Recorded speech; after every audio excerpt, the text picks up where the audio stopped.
Well, joining us now from the site where people are protesting against HS2 in Manchester is Becky Cottrell. How have they taken this announcement, Becky?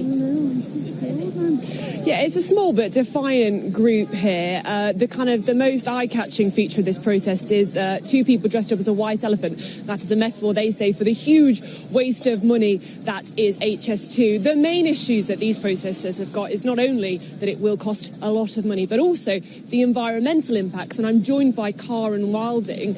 Karen, just lay out to me what are your major concerns? Well, major concern is that we're in a climate emergency, and Sir David King, who's the chief scientific advisor for the government for many years before his recent retirement, said last year that what we do in the next 3 to 4 years will determine the fate of humanity. And you don't think that HS2 is going to help at all with achieving? Well, HS2 won't be carbon neutral for 120 years, and if the scientists around the world are saying and admitting, finally, that we've got what is now 3 years left to slam on the brakes of the climate emergency, then any discussion taking part anywhere around the country or around the world about projects which relate to 2050 or... You mean being carbon neutral? Anything which is not tackling the climate emergency is pointless.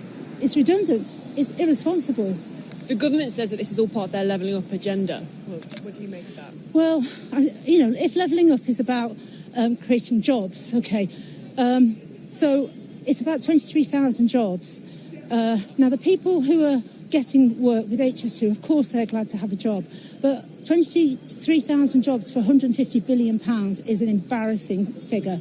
Imagine how many people could be employed if we invested all of that money into the public transport system across the country.